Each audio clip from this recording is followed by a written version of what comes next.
오늘 창세기 44장 말씀의 제목은 볶는 녹듯, 이 말씀을 가지고 하나님께서 우리에게 주신 은혜를 살펴보고자 합니다. 요셉이 그 형들을 시험을 합니다. 자, 어떻게 시험을 하냐면 그 형들이 곡식을 사고 돌아갔을 때 형들의 자료에다가 곡식도 가득히 넣고 그 곡식을 샀던 지불했던 돈도 도로 다 넣고, 특히 막내 동생이었던 베냐민의 자리에 요셉이 가장 아끼는 은잔을요 몰래 넣어두었습니다. 형들이 가나안 땅에서 애굽 땅으로 내려왔을 때 혹시 우리의 인생 가운데 불길한 일이 일어나지 않을까 걱정 되게 많이 했거든요. 근데 아무 일도 일어나지 않았습니다. 이제 모든 게 다 끝났다. 그리고 가나안 땅을 향해 가는데 아니나 다를까 뒤에서 요셉의 청지기가 그 형들을 급히 세웁니다. 멈춰라.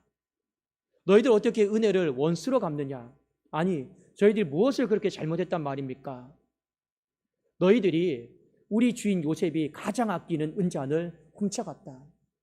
요셉의 형들은요, 그럴 일은 절대 없습니다. 만일 훔쳐간 사람이 발견되면 죽을 것이고, 그리고 그 사람뿐만 아니라 우리 모두는 다 당신들의 종이 되겠습니다. 이 요셉의 청지기가 다 종이 될 필요 없고 다 죽을 필요도 없고 그 훔친 사람만 종이 되면 되리라 해서 자루를 하나씩 다 풀었어요. 아니나 다를까 불길하게도 이 은잔이 베냐민의 자료에서 나오게 되었습니다. 가나안 땅에서 애굽으로 내려왔을 때 불길한 마음이 있었거든요. 우리 가끔씩 그런 경우 있잖아요. 뭔가 오늘은 불길한 일이 생길 것 같다. 좀 찜찜한 마음들이 있을 때가 있습니다. 아니나 다를까 아무 일도 일어나지 않을 것 같았는데 이 일들이요 터져버린 거예요. 여러분, 이걸 바로 찜찜했던 일이 불길하게 터졌다라고 이렇게 표현을 하고 있습니다. 이 요셉의 형들은요 이 일을 겪으면서 20년 전의 일이 생각이 났습니다. 20년 동안 살아오면서 찜찜했던 거 있죠. 요셉을 구덩이에 파묻었던 거, 요셉을 은 20의 노예상에게 팔았던 거, 그리고 아버지에게 요셉의 죽음을 숨겼던 거, 이 복합적인 것이요 생각이 났던 거예요. 그리고 20년 동안 아무 일도 일어나지 않아서 하나님이 덮어주셨겠거니 다 지나갔겠거니 했는데 아니나 다를까 이 일이 터졌어요. 그들이 찜찜하게 느끼던 일들이 불길한 일로 터지게 되는 것을 오늘 보게 됩니다. 여러분, 우리가 인생을 살면서 한 가지 기억하셔야 될 것이 있어요. 우리는 살다 보면 찜찜함을 느낍니다. 예를 들어서 어떤 사람이 코로나에 걸렸어요. 그 사람과 식사를 하고 말하는 거 찜찜합니까? 찜찜하지 않습니까? 찜찜해요. 어떤 사람이 코로나에 걸렸습니다. 어떤 자리에 머물다 갔습니다. 그 자리에 앉아서 여러분 식사하고 또 차를 마시고 할 수 있습니까? 없습니까? 사람은 찜찜해요. 어려워요. 그런데 여러분이 정말로 가져야 될 찜찜한 마음은 뭐냐? 하나님 앞에서 회개하지 않는 죄가 있습니다. 그것에 대해서 우리가 찜찜함을 가져야 되는데 많은 사람들이요 하나님 앞에서 회개하지 않는 죄에 대해서는 찜찜함을 가지지 않고 그냥 지나가 버려요. 그리고 우리는요 엉뚱한 것에 대해서 찜찜한 마음을 가지고 거기에 대해서 굉장히 예민한 마음을 가질 때가 있습니다. 그러나 기억을 하십시오. 풀은 마르고 꽃은 시들지만 하나님의 말씀은 영원하다 했습니다. 하나님 말씀 안에 살고 있느냐 밖에 살고 있느냐, 그 밖에 살고 있는 것이 우리로 하여금 찜찜하게 만들고 우리는 그것으로 인해서 예민한 마음을 가져야 돼요. 나머지 모든 것들은 다 시들시들해지게 되어 있습니다. 그 어떤 것도 우리를 영원히 사로잡지를 못한다라는 거예요. 자, 오늘 말씀해 보니까 하나님은 20년 전의 일을 들춰내신 거예요. 그리고 이것이 그들의 인생 가운데 혹시나 했는데 20년 후에 터져버린 겁니다. 그런데 여기에는 하나님의 굉장한 섭리가 있었던 거예요.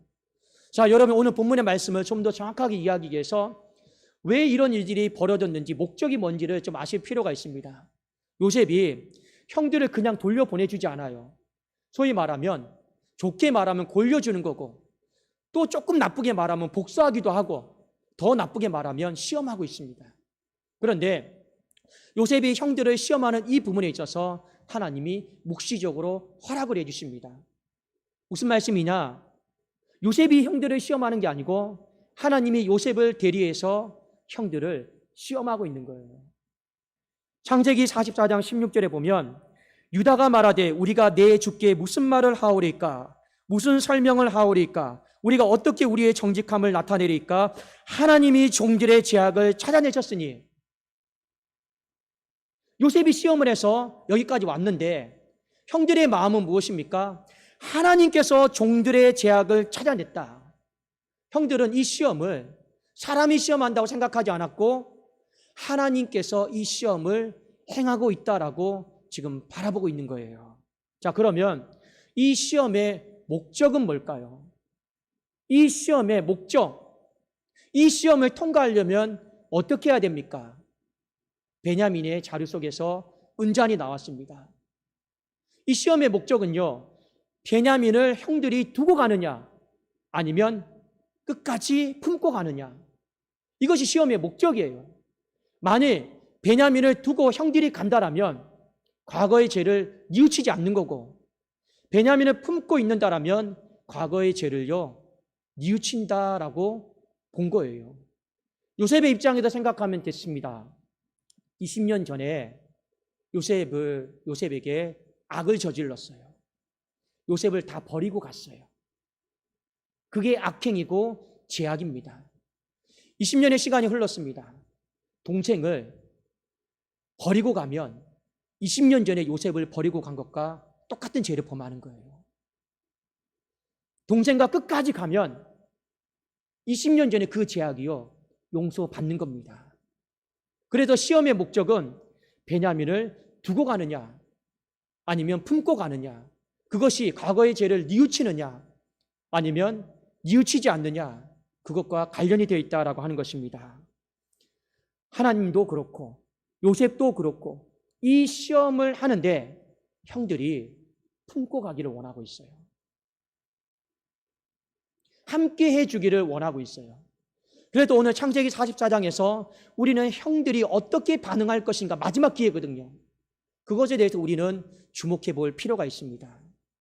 형들이 이렇게 반응합니다. 첫 번째, 16절에 보니까 우리와 이 잔이 발견된 자가 다 내 주의 노예가 되겠습니다. 우리는 누구입니까? 훔치지 않은 사람들이에요. 이 잔이 발견된 사람은 누구입니까? 훔친 사람들이에요. 훔치지 않은 사람들이 훔친 사람을 향해 뭐라고 말합니까?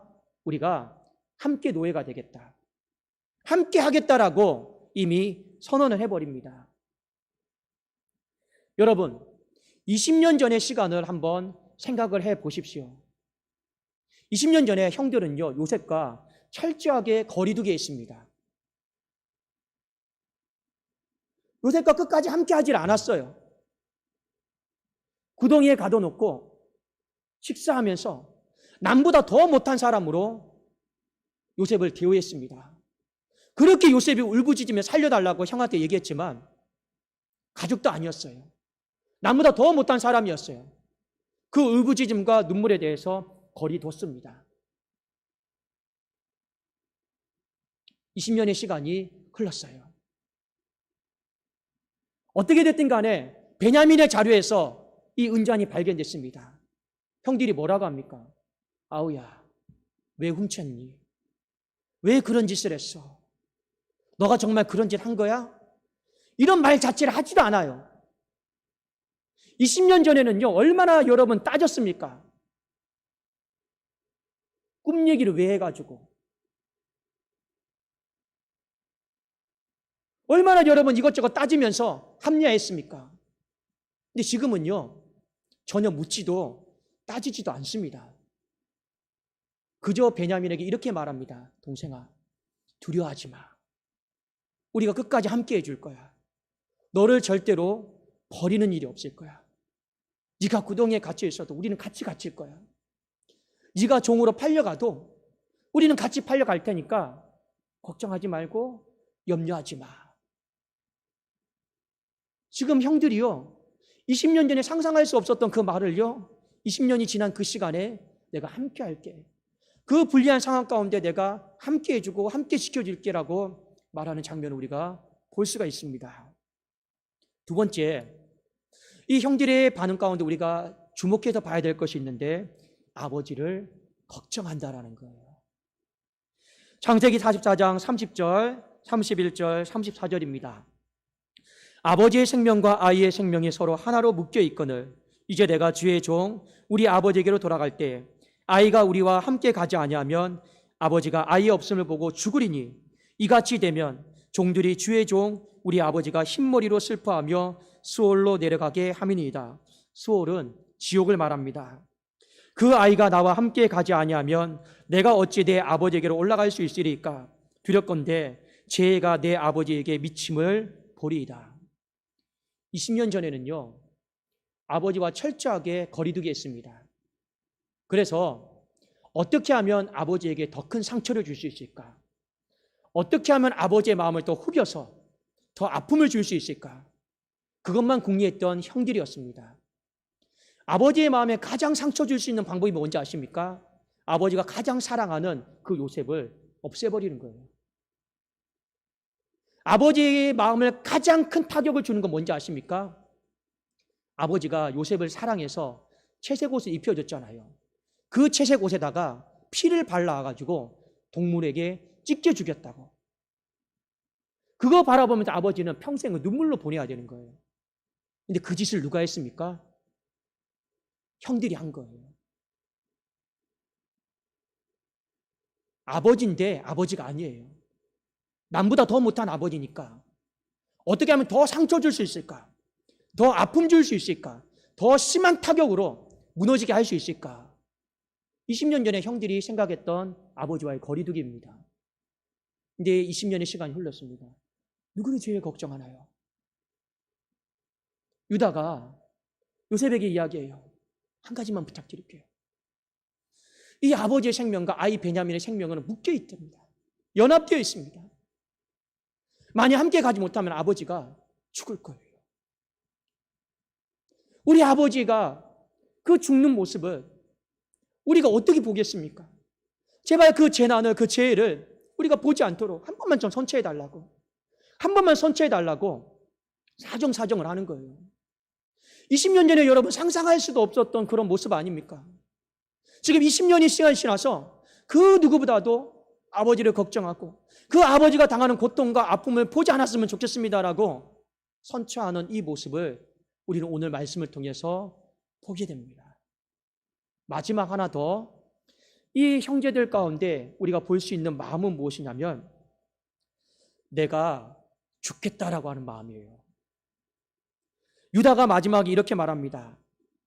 창세기 44장 32절과 33절에 보면 주의 종이 내 아버지에게 아이를 담보하기를 내가 이를 아버지께로 데리고 돌아오지 아니하면 영영이 아버지께 재짐을 지리이다 하였사오니 이제 주의 종으로 그 아이를 대신하여 머물러 있어 내 주의 종이 되게 하시고 그 아이는 그의 형제들과 함께 올려 보내소서. 유다가 애굽 땅으로 내려오면서 아버지와 약속을 했어요. 아버지, 별일 없을 거예요. 별일 없을 거니까 걱정하지 마세요. 만일 혹시 베냐민에게 문제가 생긴다면 내 목숨을 담보로 하고 내가 어떻게든지 간에 목숨값하고 형제들과 베냐민은 다 올려보낼게요. 약속했어요. 내려왔는데 정말 별일이 없었어요. 근데 돌아가는 길에 일이 생긴 겁니다. 유다 참 멋있지 않습니까? 그 아버지와 했던 약속을 책임져야 될 때가 왔습니다. 근데 유다는 그 약속을 지켜요. 우리는 하나님 앞에서 얼마나 많은 약속들을 합니까? 그런데 약속은 다 해놓고 상황이 뜻하지 않게 일어나고 불길한 일이 일어나면 그 약속을 다 잊어버립니다. 파괴해버립니다. 어떠한 구실을 찾아서든 간에 유다도 마찬가지죠. 내가 훔친 거 아닌데 어쩔 수 없었습니다라고 또 아버지에게 돌아가서 말해도 되잖아요. 그런데 유다는 지금 어떻게 하는지 아십니까? 요셉에게 간청하는 거예요. 주인님, 베냐민과 형제들을 살릴 수만 있다라면 내가 죽겠답니다. 내가 헌신하겠습니다. 지금 그 마음으로 나가고 있는 거예요. 여러분, 우리가 사회생활을 하고 교회 생활을 하면서 모든 일들이 다 100% 마음에 들고 모든 결정이 100% 완벽하고 그런 게 어디에 있겠습니까? 아무리 잘해도요, 그 사람이 미우면 나쁘게 보이는 거고, 아무리 미워도 그 사람이 내가 좋아하는 사람이면 좋게 보려고 하는 것이 사람의 인지상정 아니겠습니까? 실제로 그래요. 그래도 이 세상에서 누가 진짜 잘했는지, 누가 진짜 못했는지, 그건 하나님이 결정하실 일이지 사람이 판단하고 결정할 일은 아닙니다. 자, 우리는 불완전한 결정과 불완전한 어떤 일과 상황 속에 살아가고 있습니다. 문제가 터졌어요. 어려움이 생겼어요. 그럼 어떻게 하면 가장 좋겠습니까? 나는 저 결정에 참여하지 않았는데, 나는 저 생각에 저것에 참여하지 않았는데요, 그래서 나는 아무 책임이 없는 사람입니다. 비겁하게 여러분 빠지시겠습니까? 그렇게 하면 안 되고, 내가 저 결정에 참여하지 않았더라도, 내가 저 물건을 훔치지 않았더라도, 지금 유다는 어떻게 이야기합니까? 베냐민과 형제들을 살릴 수만 있다라면 내가 죽겠습니다. 내 기도 부족입니다. 내 헌신의 부족입니다. 자신을요, 던져요. 여러분, 오늘 형제들의 반응을 보면 굉장히 따뜻하지 않습니까? 우리가 살아가면서 굉장히 듣고 싶은 말들입니다. 함께 해줄게. 얼마나 듣고 싶은 말입니까? 누군가 나에게 걱정해 줄게. 얼마나 여러분 듣고 싶은 따뜻한 말입니까? 너 잘못 아니야. 내 기도 부족이야. 네가 결정해도 그렇게 된 게 아니야. 내가 좀 더 관심 가져주지 못해서 그렇게 된 거니까 너무 낙담하지 마. 얼마나 여러분 따뜻한 말들입니까? 이 따뜻한 말이요, 하나님의 마음을 녹였어요. 볶는 녹듯이 녹였습니다. 이 따뜻한 말이요, 이 요셉의 차가운 마음을요, 볶는 녹듯이 다 녹여버렸어요. 자, 그런데 오늘 본문 말씀에 보면 이 따뜻한 말로 인해서 볶는 녹듯이 녹은 것도 맞지만 더 중요한 건 왜 하나님의 마음이 볶는 녹듯이, 요셉의 마음이 볶는 녹듯이 녹은지 아십니까? 변화되었기 때문에 그렇습니다. 어떤 변화냐? 20년 전의 모습과 20년 후의 모습이요, 완전히 바뀌어 있어요. 변화입니다. 변화. 사람은 크게 두 종류로 변합니다. 어떤 한 사람은 나이가 들면 들수록 고집스러워져요. 강팍해져요. 차가워져요. 이런 분들은요, 참 대하기가 어렵습니다. 근데 어떤 사람은 나이가 들면 들수록 따뜻해져요. 부드러워져요. 온유해져요. 우리는 두 가지의 변화를 겪고 살아가고 있습니다. 그런데 하나님은 우리가 차가운 변화 말고 따뜻한 변화 가운데 거하기를 원하고 있습니다. 여러분의 인생 가운데 말씀 때문에 여러분의 삶에 조금이라도 따뜻한 방향으로 변화된다면 하나님은 격하게 반응하시는 분이에요. 오늘 요셉이 이 형들의 변화된 모습을 보니까 뒤에 창세기 45장 1절 2절에 그냥 격하게 울어버립니다. 제가 한번 읽어드릴게요. 요셉이 시종하는 자들 앞에서 그 정을 억제하지 못하여 소리질러 모든 사람을 자기에게서 물러가라 하고 그 형제들에게 자기를 알리니 그때 그와 함께한 다른 사람이 없었더라. 요셉이 큰 소리로 우니 애굽 사람에게 들리며 바로의 궁중에 들리더라. 요셉이 여러분 왜 격하게 우는지 아십니까? 형들이 변화되었기 때문에 그래요. 누가복음 15장 7절에 보면 어떤 한 사람이 회개해서 하나님의 집으로 들어옵니다. 하나님이 격하게 반응하세요. 이거 너무 기쁘다. 너무 행복하다. 내가 너희에게 이르노니 이와 같이 죄인 한 사람이 회개하면 하늘에서는 회개할 것 없는 의인 99으로 말미암아 기뻐하는 것보다 내가 더 기쁘다. 우리가 하나님 앞에서 변화된 삶을 살 때, 따뜻한 쪽으로 변화되어 갈 때, 아무것도 아닌 것 같지만 하나님은 격하게 반응하신다라는 거예요. 하나님의 그 분노의 마음이 녹아서 눈물로 바뀌고 그 바뀌었던 눈물이 이후에 축복으로 바뀝니다. 축복의 강으로 바뀌어요. 요셉이 흘렸던 그 눈물이요, 뒤에 말씀해 보면 야곱의 집에 축복의 강물로 적셔서 바뀌는 게 나와요. 이만큼 하나님께서 우리의 삶에 무엇을 주목하고 계십니까? 변화를 주목하고 계세요. 따뜻하게 바뀌어지기를 원하고 있습니다. 20년 전이나 20년 후나 바뀐 게 아무것도 없어요. 20년 전에도 거리두기예요. 잘 죽었다. 20년 전에도 어떻게 하면 더 복수할 수 있을까? 어떻게 하면 더 상처 안 줄 수 있을까? 어떻게 하면 더 안 되게 할 수 있을까?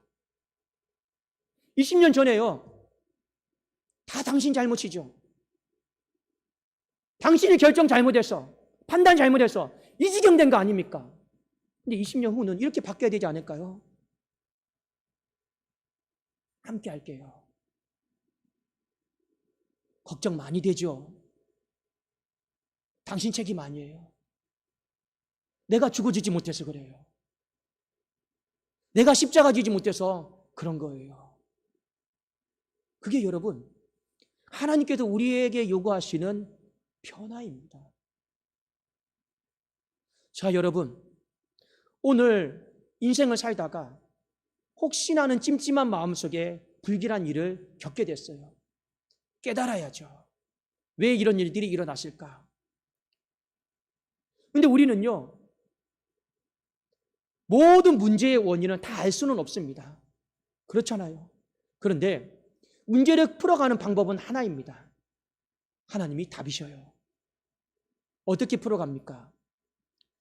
내가 이 문제 저 문제 풀어가려고 내 힘과 능력으로 손대면 문제가 다 안 풀려요. 왜요? 우리가 하나님 앞에서 차가운 마음을 갖고 있는데, 차가운 마음을 가진 사람 입술에서 나오는 말이 얼마나 여러분 더 상처되는 말만 나오겠습니까? 상대방의 가슴에 가시 꽂힌 말만 나오지 않습니까? 내가 마음이 차가워요. 내 시선이 차가운 시선이 될 수밖에 없죠.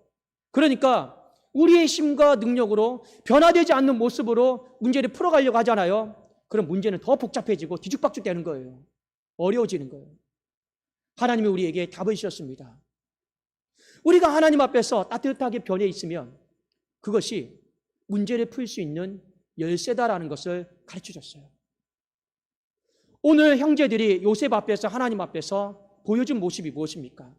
사람을 설득시키고 돈을 더 드리고 처우를 개선해주고 이런 거 아무것도 없습니다. 요셉이 누구보다도 잘 알아요. 지금 형들이 하는 말은 20년 전에 그 모습 앞에서 너무 많이 바뀌어 있거든요. 그러니까 용서가 되는 거예요. 그러니까 봄눈 녹듯이 그 마음이 녹아지는 거예요. 아니, 오늘 형들을 봤는데 형들이 베냐민을 버려요. 그러면 요셉의 기억 가운데 20년 전에 그 아픔의 기억이 또 되살아나겠죠. 형들은 지금도 버리는구나. 지금도 함께하지 않는구나. 그러면 봄눈 녹듯이 마음이 녹지가 않아요. 그런데 가장 사랑하는 동생을 버리지 않고 함께하려고 하고 걱정해 주려고 하고 아버지를 보듬어 주려고 하고 걱정하려고 하는 이 모습 가운데 그 누구보다도 요셉은 과거를 알지 않아요. 형들의 변화된 모습을 보니 더 물을 것도 없어요. 그냥 봄눈 녹듯이 다 녹아버린 겁니다. 제가 처음에 말씀드렸죠.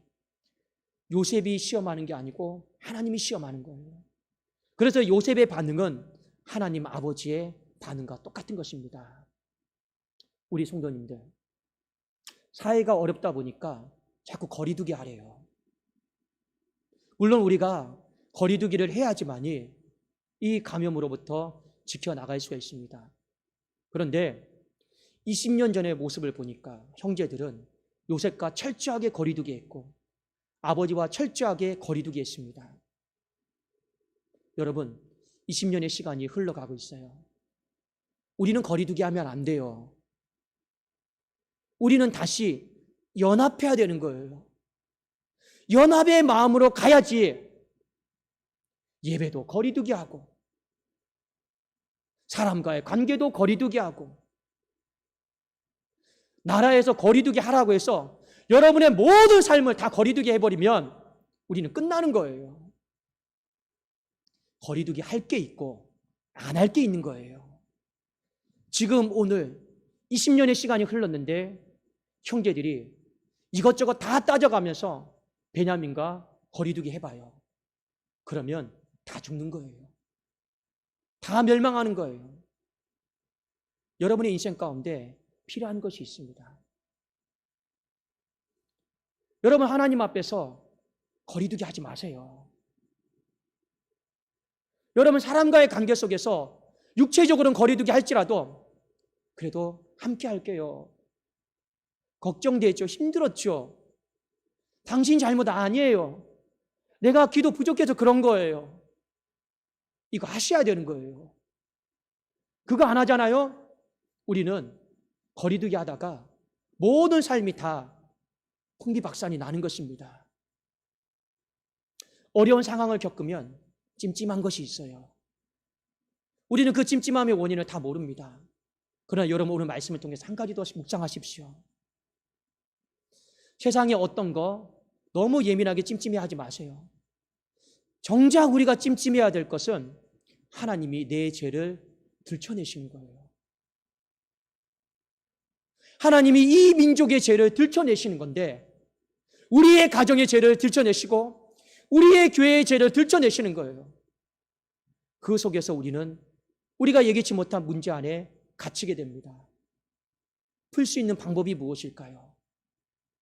하나님 앞에서 변화되어진 모습, 따뜻하게 변화되어진 그 모습만이 우리의 이 찜찜함을요 벗어버리고 던져버리고 해결할 수 있는 유일한 길이다라고 하는 것을 하나님은 오늘 본문을 통해서 우리에게 말씀해 주셨고 답을 주셨습니다.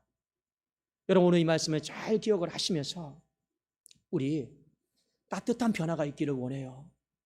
그리함으로 말미암아 하나님의 그 노여움이 다 풀어져서 봄눈 녹듯이 다 녹아버려서 그 눈물이 그 억제할 수 없는 그 눈물이 우리 교회 가운데 축복의 강물로 우리 성도님들의 삶의 축복의 강물로 여러분의 그 마음에 축복의 강물로 충만히 적셔지기를 예수 그리스도 이름으로 축원합니다.